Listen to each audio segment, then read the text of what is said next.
बाबा जोगिया हो रहा।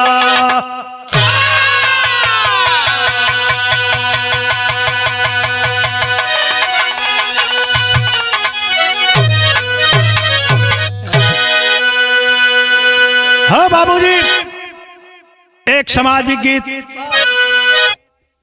जनता द्वारा निर्माण गाजीपुर डिस्ट्रिक्ट में एक मोहम्मदाबाद क्षेत्र में थाना नौनहरा के प्रांगण के पास वासुदेवपुर कयामपुर दोनों गांव पड़ेला जो नदी की दोनों आर पार हैं। जनता के लिए वहां आने जाने में बड़ी कठिनाई होती थी।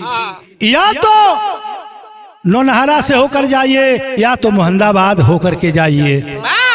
ए बाबूजी, कुछ हमारे समाज के लोग, जनता के लोग पुल का निर्माण अपने दिमाग में रख लिए कि अगर यहां बनाया जाए तो पूरी इधर की पब्लिक को, पूरी जनता को उसे सुख प्राप्त होगा। ए बाबू, लेकिन भयल का तो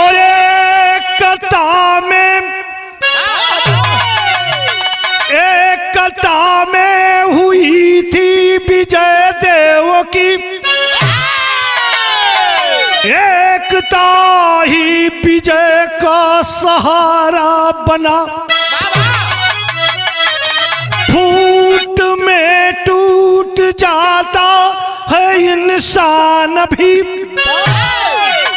सब लुटा करके मानो नजारा बना। एकता में हुई थी विजय देव की, एकता ही विजय का सहारा बना। फूट में टूट जाता है इंसान भी, जब लुटा करके मानो नजारा बना। भावना ये कहो, सोच भी ये कहो, ये कथा जीत का ही किनारा बना।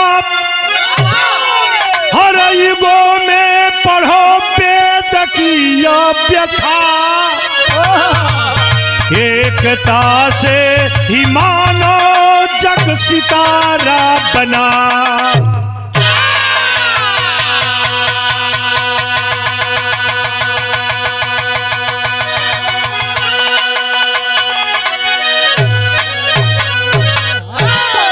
ए बाबू, एकता ऐसी चीज है कि एक बार लोहे को मोड़ देगा। अब फूट अगर हो जाएगी तो कोई भी उसको टोक सकता है, कोई भी मार सकता है, कोई तोड़ सकता है। लेकिन ये बाबू, कुछ ऐसा ना काम भयल हमारे गाजीपुर डिस्ट्रिक्ट में, गजल में लग गए मास्टर साहब।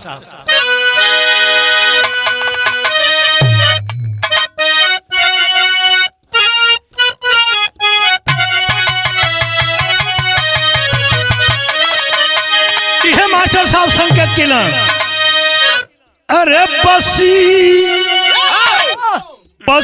एक और दुनिया है, बसी एक और दुनिया है इसी संसार के ऊपर। ये बहादुर,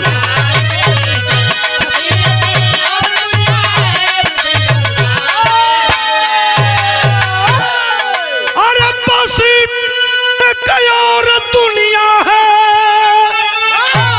इसी संसार के नीचे, इसी संसार के नीचे पड़ गया सखियों का झूला रे कदम के डार के।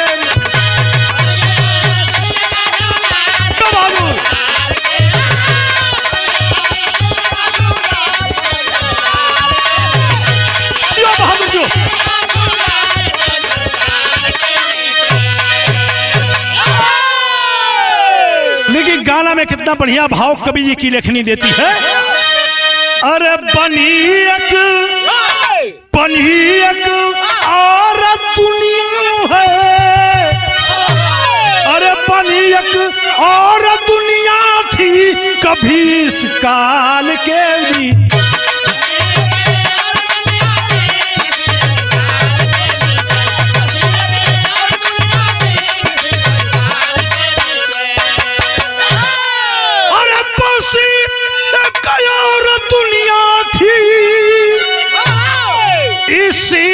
कभी काल के नीचे, कभी किस काल के नीचे बना जब, अरे बना जब योग त्रेता का चले श्री राम के पीछे।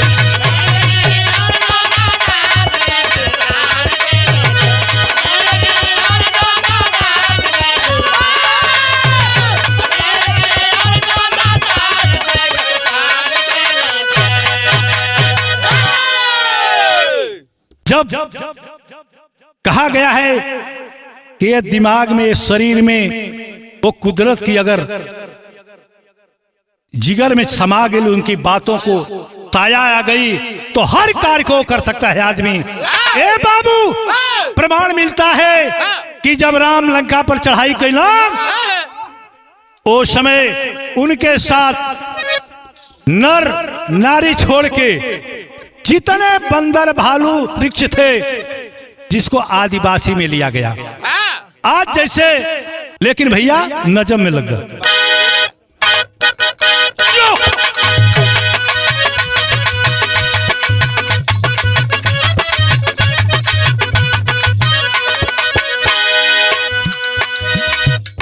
पच्चीस फरवरी सन 24 को एक नाम हुआ,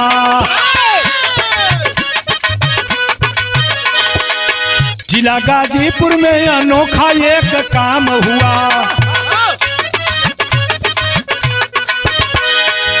शेखर कुमार को विचार दिल में आए हैं, अनेरी कैप्टन रविंद्र को बुलाए हैं।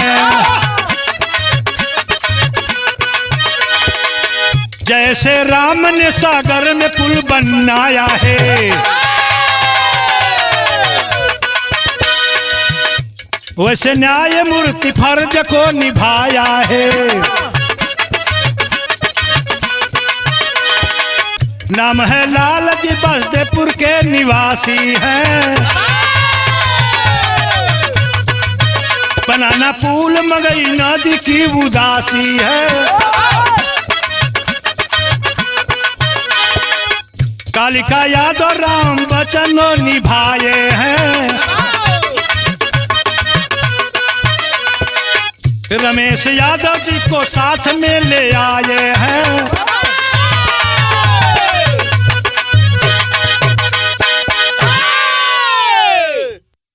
ए बाबू, उस पुल को बनाने के लिए 25 फरवरी सन 2024 को एक न्यायमूर्ति, जिनका नाम है शेखर कुमार, शेखर कुमार जी, जो इलाहाबाद में न्यायमूर्ति न्यायालय में जज हैं, जज के पद पर हैं शेखर कुमार यादव। उन्होंने इस प्रस्ताव को रखा कि जब मैं इलाहाबाद से चलता हूं तो मुझे या तो नोनहरा होकर आना पड़ता है या तो मोहम्मदाबाद होकर के आना पड़ता है। जब हमको इतना तकलीफ है तो यहाँ की जनता को कितना तकलीफ होगा। ए बाबू, और ऑनरेरी कैप्टन, जो फौज में कैप्टन होते हैं, वो रविंद्र सिंह यादव, वो भी सहयोग दिए कि मैं आपका साथ दूंगा और बनना चाहिए। लालजी यादव, जो बासदेपुर के निवासी हैं, कालिका यादव, ये सभी लोग जैसे राम लक्ष्मण भरत शत्रुघ्न यही रूप में उस क्षेत्र के लिए बने बाबू, और इसका निर्माण शुरू कर दिए। भैल का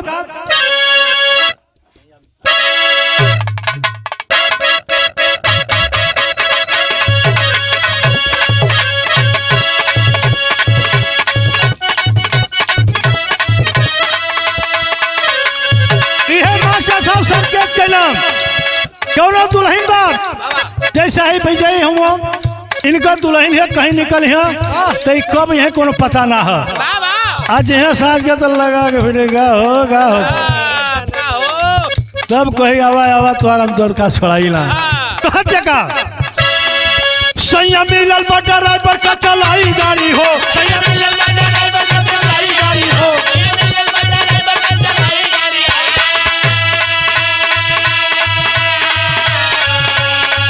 सैया मिलल बड़ा ड्राइवर का चलाई गाड़ी हो सैया मिलल बड़ा ड्राइवर का चलाई गाड़ी हो करे बहुत कपियाई करे बहुत कपियाई का लड़ाई गाड़ी हो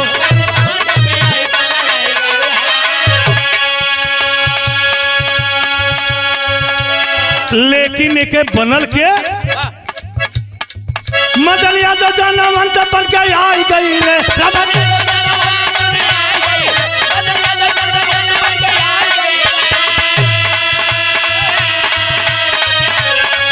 मदन यादव जानवंत बन के आई गई ले रमाकांत हनुमान बन के छाई गई ले रमाकांत हनुमान बन के छाई गई ले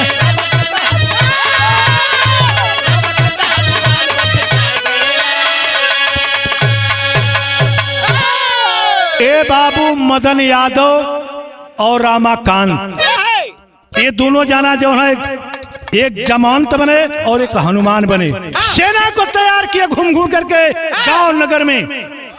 आज जब घूम घूम के तैयार किए तो भयल का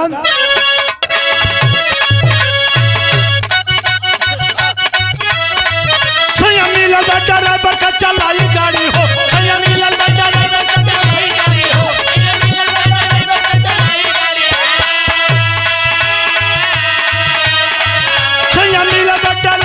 चलाई गाड़ी हो करे बहुत कपियाई का लड़ाई गाड़ी हो करे बहुत कपियाई का लड़ाई गाड़ी हो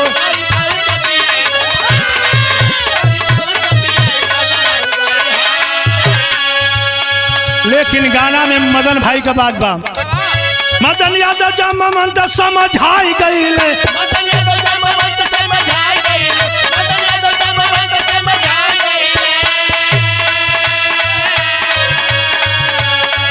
मदन यादव जामवंत समझाई गई रमाकांत हनुमान बन के आए रमाकांत हनुमान बन के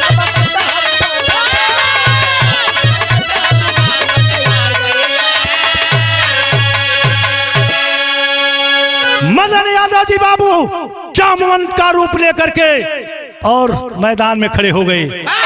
साथ में रमाकांत यादव जो हनुमान के रूप में खड़े हुए और गांव गांव घूमे लगला के साथ में लेना अरे नलबन राज्य सनी लखलेश भाई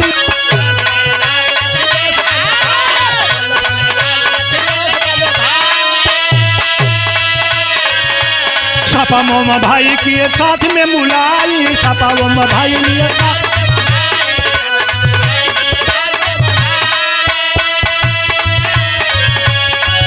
अरे पाता ब्रिजेश जी के भाई गई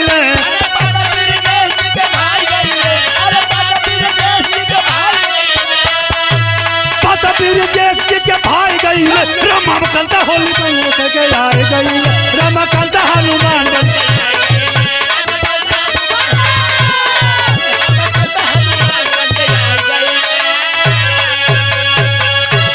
और सेना में के रहल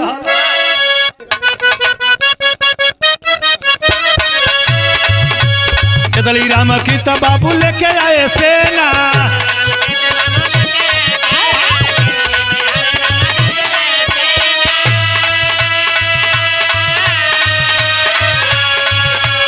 बन जगदीश बाबू सब ही कदीना बने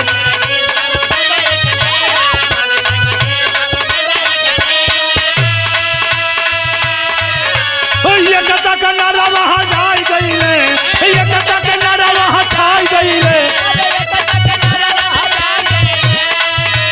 ये कथा के नारा वहां छाई गई ले रमाकांत हनुमान बन के आई गई ले रमाकांत हनुमान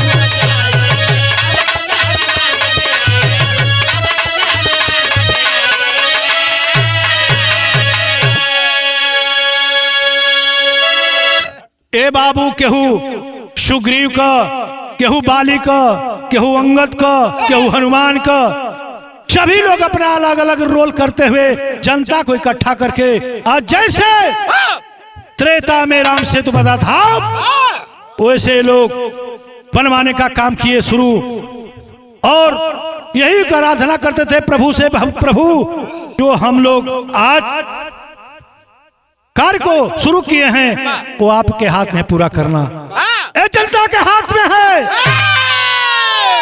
जैसे राम ने अपनी सेना को लेकर के, बानरी सेना को लेकर के राम सेतु बना, और राम सेतु बना उसका वेद पुराण में स्वरक्षणों में नाम लिया जाता है, और जब तक ये मनुष्य की जिंदगी कायम रहेगी तब तक उस पुल का नाम लिया जाएगा।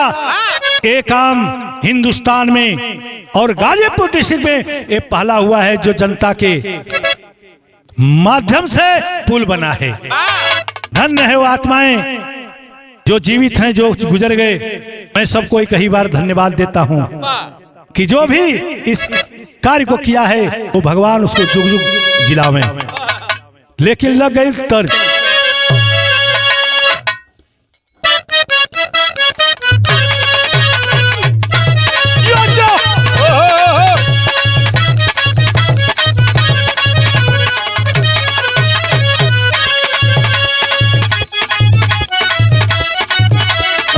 मास्टर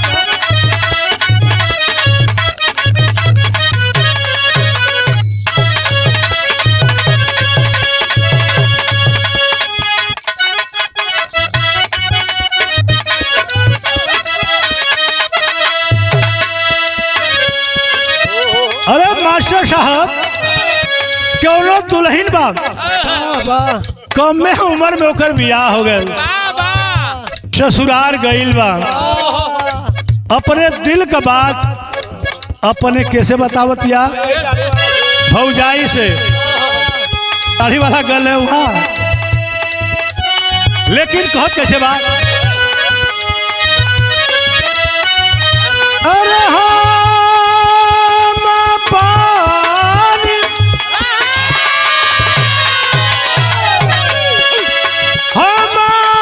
साता रपल मुआ 23 साल के,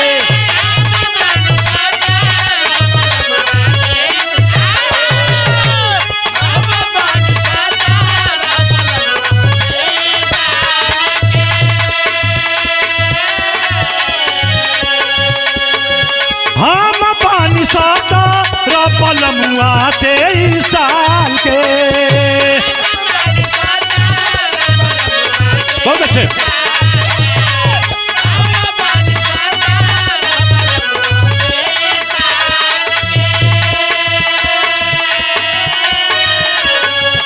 भौजी रे जिंदगिया राखी खतर में डाल के,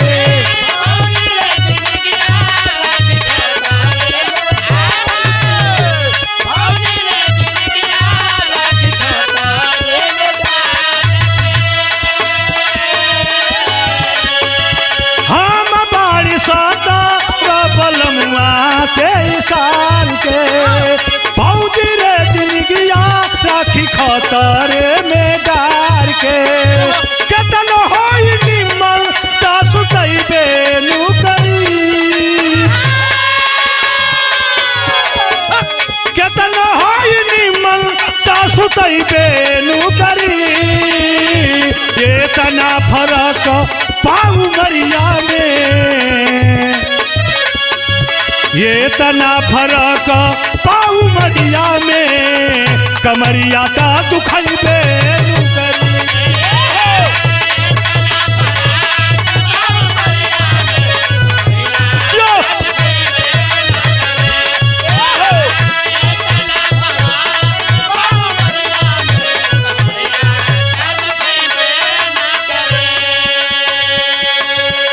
ई तो तर्ज रहल, लेकिन गाना में कितना बढ़िया भाव लिखल गया।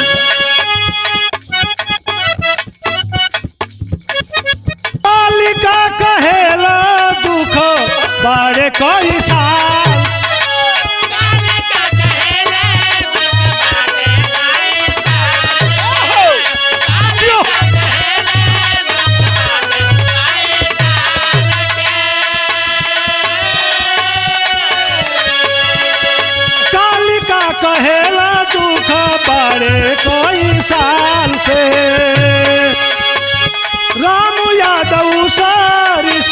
बोले बड़ा ताल से।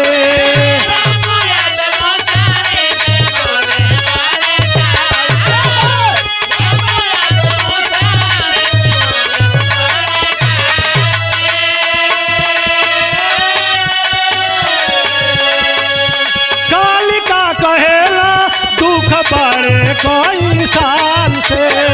रामू यादव सारी बोले बड़ा काल से। वजन भारी होई तो उठैबे नुकरी, वजन भारी होई तो उठैबे नुकरी। होई सहयोग हर समैया में, होई सहयोग हर समैया में तो सपना पुजैबे नुकरी।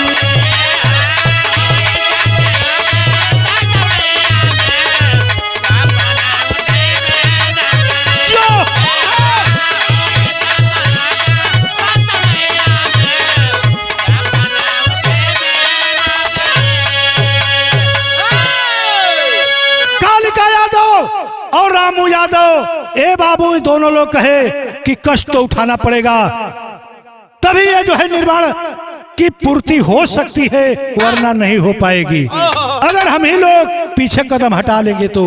ए बाबू ये लोग सभी घूम घूम कर चंदा मांगते रहे, 1 रुपया 2 रुपया, कोई गेहूं कोई चावल, जिसका जो सपरा वो देता गया। भल का बात। अरे बाबा विश्वनाथ बोले तू खबाट बाड़ा।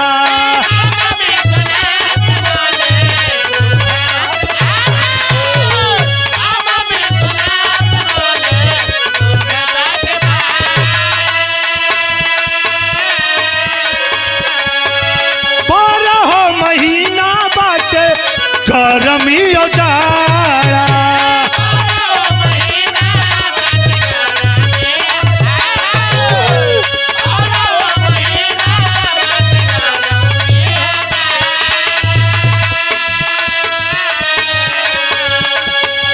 जल में दुख होई ता दुखैबे नुकरी, जल में दुख होई ता उठैबे नुकरी।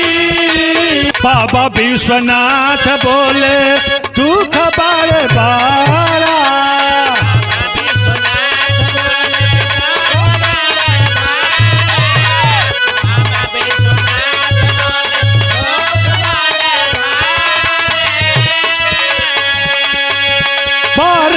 महीना पारे गरमी जाड़ा।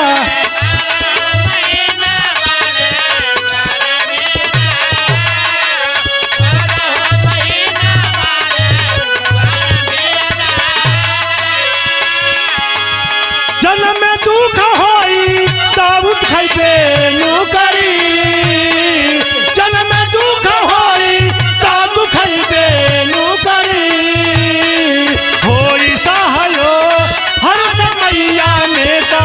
सपना पुजैबे नुकरी।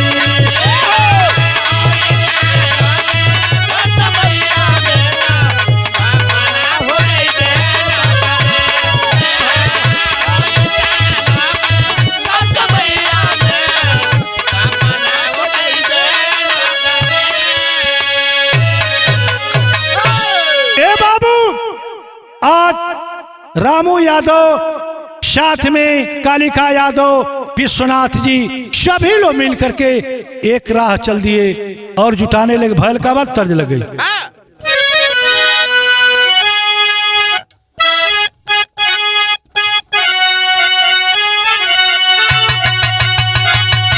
अरे सासू मरे तानावा,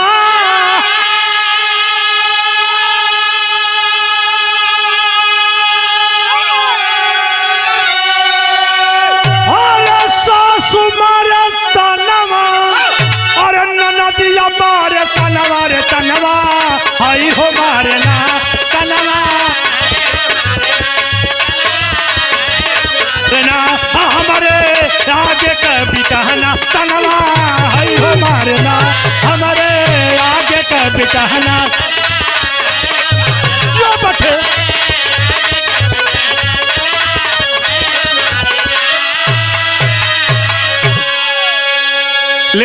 के साथ साथ में जुटल बा। अरे ईश्वर के साथ भैले, अरे ईश्वर के साथ भैले, अरे सूबेदार गनिया लोगवा जानी गईले ना, लोगवा जानी गईले ना, लिहले पानवा में ठानी लोगवा जानी गईले ना, लिहले।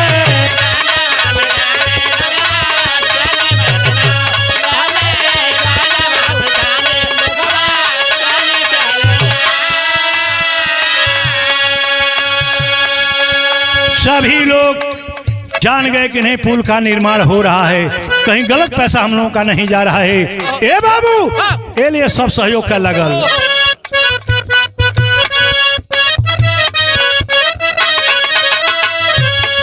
राम जी का सेना जैसे संगठन बनावाले,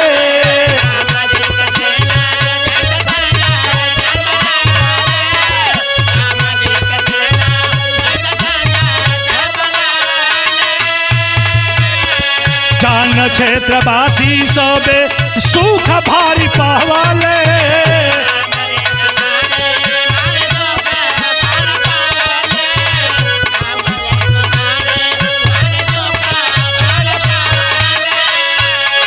पुलवा बनावल जाई, पुलवा बनावल जाई, ई है यार बनवा लोगवा जानी गईले ना, लोगवा जानी गईले ना, होई रुपया का लोगवा, लोगवा जानी गईले ना, होई रुपया का लोगवा, लोगवा जानी गईले ना, होई रुपया का लोगवा, लोगवा जानी गईले ना। टेरी में भाव लग गया।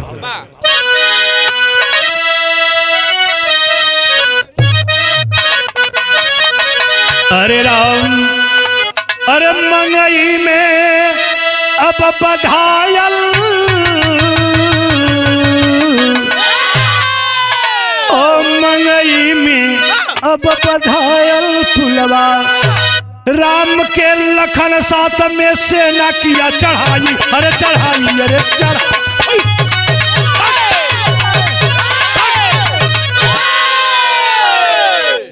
राम के लखन साथ में सेना किया चढ़ाई, मंगई में अब बधायल पुलवा तैयार हो गया, पुल बध गया बाबू।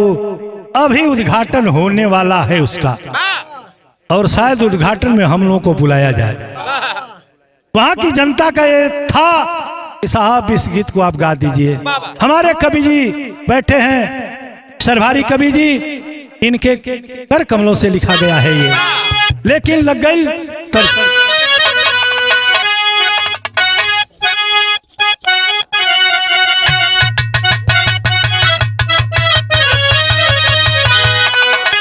अरे टूटल ये राजा, अरे टूटल रोजो, अरे झुलनिया के गुजवा टूटल हो राजा, झुलनिया के गुजवा।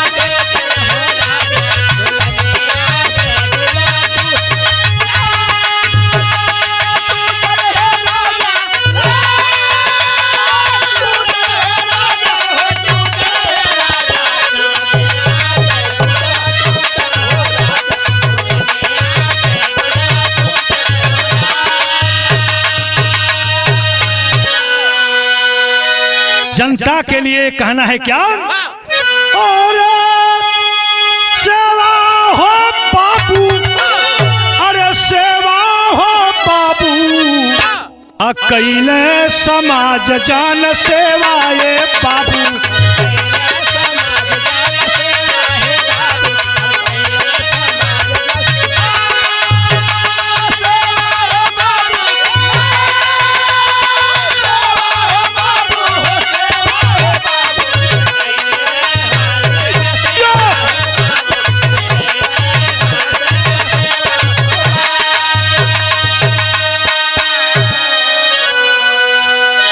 अरे धन्यवाद उनको जो किए हैं भलाई, अरे क्षेत्रवासी नाम जो वहां पर लिख जाई।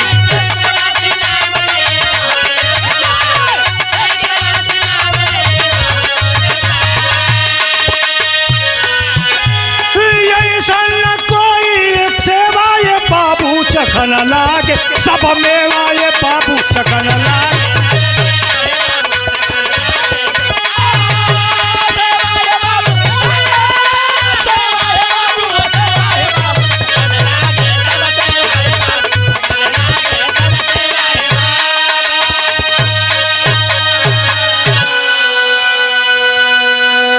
ए बाबू आज वहां खुशियों का बहार छा गया है।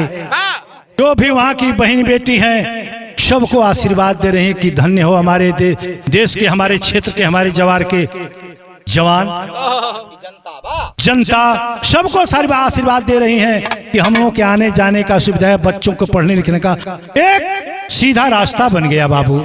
लेकिन पॉपट में कैसे?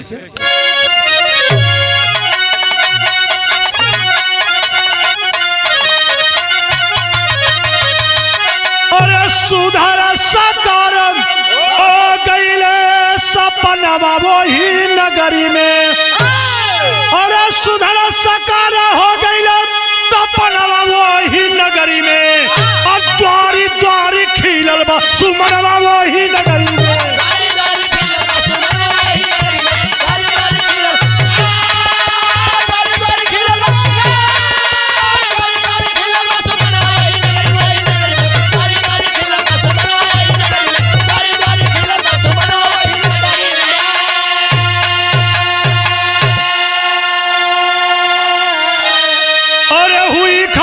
जनता के दिल में खुशियां अब छाई हो, एक में बना पुल तो वेद पुराण ही गाई हो। एक वेद पुराण में गावल जात रहे, इसको समाज गाएगा। त्रेता में बनल है, कलयुग में बनल है। एक कलयुग का गीत हमेशा गवाई कि हाँ जैसे राम अवतार में बना वैसे कलयुग में मोहम्मदाबाद क्षेत्र की जनता बनाई है। भल कब? अरे हुई खबर जब जनता के दिल में खुशियां छाई हो, एक त्रेता में बना पुल जो वेद पुराण ही गाई हो। अरे भारत में न यही सलनी सलवा यही नगरी में, और द्वारी द्वारी खिलल बा सुमनवा यही नगरी में, द्वारी द्वारी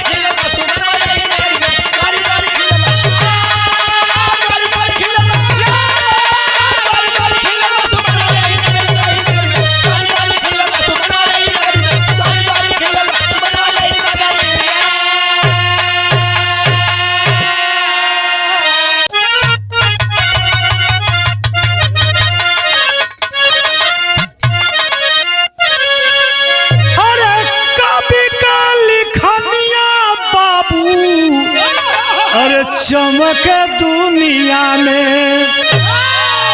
अरे जेकर जेकर जहाँ सहयोग श्रीमान,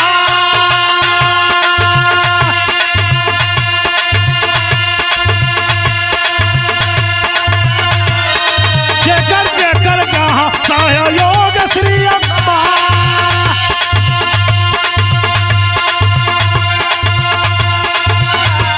उनके यनाना में खीरा लसुमाना।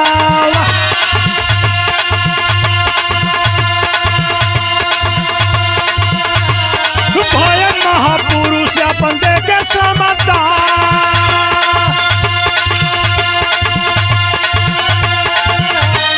पूछा कि ये काम न हुआ दुनिया में।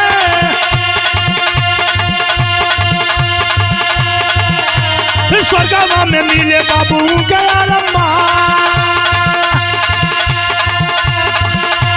हथावा के जोड़ की ये भारत से बतिया।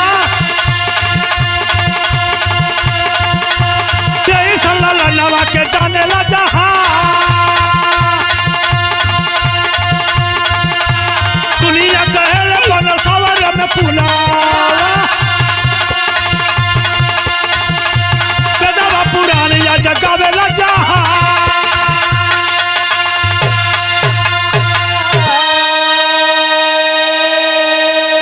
और एक कथा से नेक काम ये बाबू भाई दुनिया में। अरे मंगई का पतिया बस सागर के समान,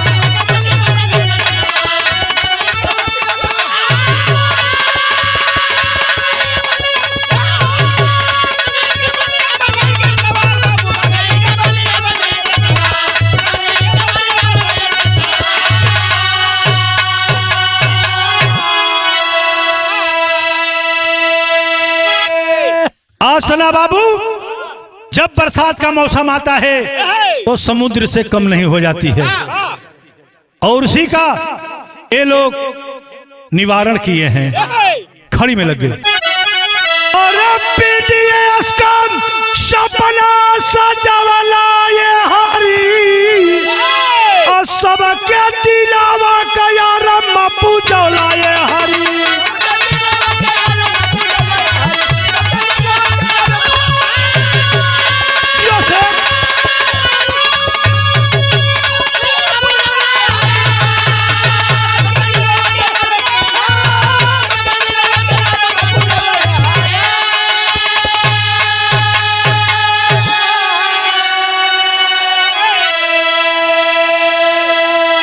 उस प्रभु की दया से, भगवान की कृपा से और जनता के सहयोग से वो पुल बन गया।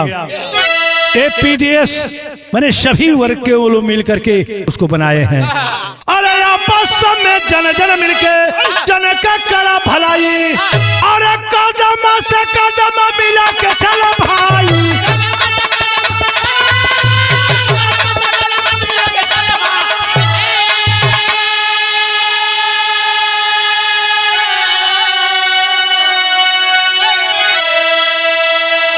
हम पहले ही बतौली कि एकता का जो है बहुत ताकत होती है। अरे सब ही मिलकर एक दिया जलावा ये हारी, और सब ही मिलकर अपन दिया जलावा ये हारी, और सबके दिलावा का सपना पुजावा।